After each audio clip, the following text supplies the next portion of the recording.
for our first station, we are going to be doing a bike inspection. So the first thing you want to look at is your tires, and you want to make sure that they're not inflated. So you want to make sure that they're properly filled with air, and that when you actually mount your bike, that when you put pressure on, that your tire does not go flat. So that's the first thing you want to look out for. And the second thing is to make sure all of your bolts, nuts, and everything that secures your bike tire to the actual bike is in place. Okay everyone, so for your second part of your bike inspection, you want to make sure your brakes are working properly. So when you need to stop, you will, and you won't fly over the handlebars. So when you press down on your brakes, you want to look for your brake pads. And make sure your brake pads are touching the bike's rims and not the actual tire itself. So I'm going to squeeze the brake pads again, and you can watch how they will squeeze the rims and not the tires. If they start squeezing the tires, you want to make sure you get your bike brakes looked at, just because that can over time wear on your tires. Okay, so number 3, you want to make sure your seat is at the proper height. So you want to look at your seat being at hip height, and also that your handlebars are properly secured as well. With the bike, if you need to adjust it, you're going to pull the lever up and then adjust your seat to the appropriate height, but making sure when you do find the right height that you properly fasten this again to make sure your bike height will not move. Okay everyone, so our last part of our inspection is going to be our chains. You want to make sure that they're nice and snug but not too tight, with a little bit of slack, and that they wrap around the front gear and the rear gears as well. So altogether, your bike inspection should take no more than even 30 seconds to a minute, but it's really important. Hi everyone, my name's Rachel, and I'll be doing the second part of this video. So what we're going to be looking at here is safety and rules of the road, as well as your helmet. So before you ever get on your bike, it is important to wear your helmet. The first thing you want to do to make sure it's a safe helmet, give it a little tap, make sure there's no cracks, make sure it feels nice and sturdy, and if it does, you're set to go. So I'm going to put it on my head,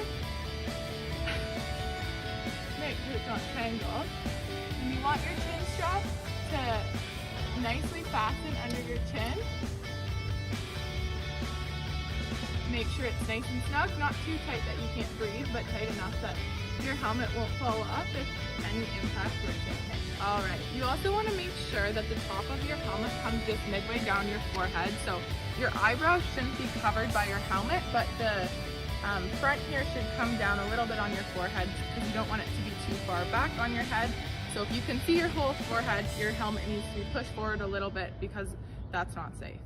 Alright, so the next thing you need to know when you're on your bike is how to use turn signals. Now if you had a car, you'd have your blinker or your light that would flick on and off for you, but on the bike we don't have that, so we have to use our hands. So using our left hand, if you're on your bike and you're going to turn right, you're going to stick your arm up in an L shape. And if you're going to turn left, you're going to stick your arm all the way out using the same arm, the left arm. And if you're going to brake, so if you're going to stop, because you don't have tail lights or brake lights that are going to show you stop, you're going to stick your arm down in an upside down L. Okay, so if you're riding a bike, it's important to remember you are treated like a car. So if you come up to a stop sign, you must stop, as the sign says, and then if you see a yield sign, which is this upside down triangle that's red and white, you gotta slow down and make sure there's no cars coming. If there are cars or pedestrians or another biker, it's important to stop. But if there isn't, you can just slow down and then continue on your way. The final important piece to remember that, as I said, on a bike you are like a car.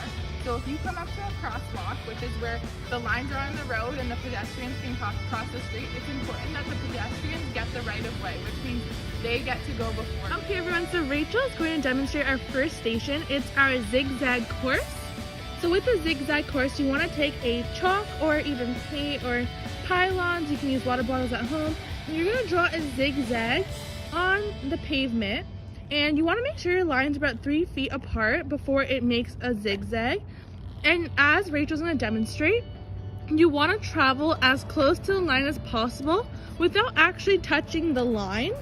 And if you touch the line, you can take off a point, but here you're going to need lots of concentration to make sure you get close to the line but don't touch the line. And you can make this as long as you want. And then Rachel's gonna try her route back here. So far you're doing really good, Rachel. That's okay. You're doing good.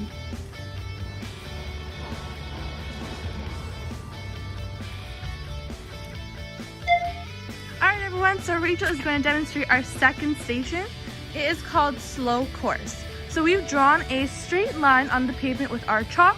You can also draw a loop, and once again, it can be as long as you want. And this one you can make into a competition. So the goal is to be the slowest. So whoever finishes the race the slowest is actually the winner. And this is going to require lots of concentration and real focus to make sure you don't wobble over. And Rachel's going to show us how slow she can go. So she's trying really hard to balance and not tip over. So as you can see, you can go pretty slow with this one, but challenge yourselves. And you can always try it out with a partner too. Okay everyone, so our third station is figure 8. We've drawn a 8 on the pavement with our chalk.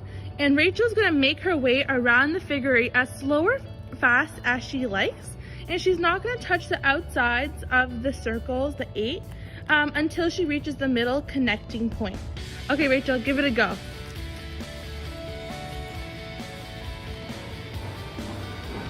And as you get better at this, you can go faster and faster, but it's really good to start out nice and slow and get your balance down.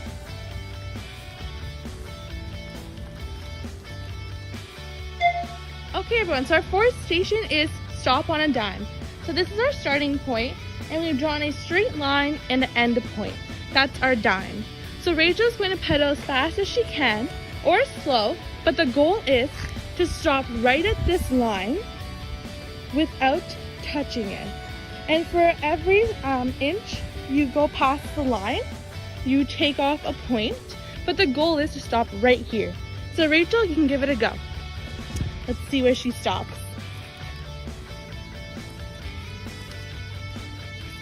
Oh, nice!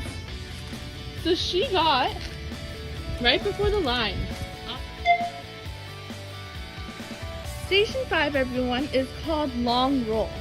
So with the same line we drew for our stop on a dime, we are going to start at the starting line, pedal as fast and hard as we can to this line, and then you are going to just coast. So that means you're going to stop pedaling and you are going to see how far you can get and then mark where you stop. And you can make this into a competition with others, but let's see how hard and fast Rachel can pedal and how far she goes. Yep.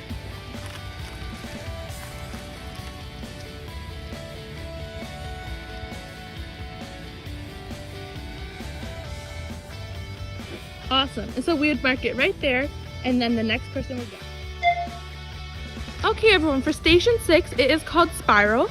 So you're going to draw a large circle. We are just using the top of our figure 8. And you are going to ride around the spiral without touching the line. So lots of balance is required here, but it's a good one to challenge yourself and go a little bit faster or slower, however you like. So Rachel's going to demonstrate for us.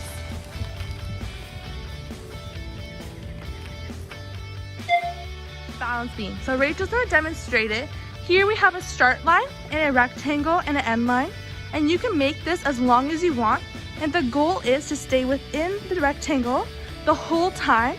And if you end up touching the lines on the side, you're going to deduct a point, but Rachel's going to demonstrate this for us. Good job! And she did it!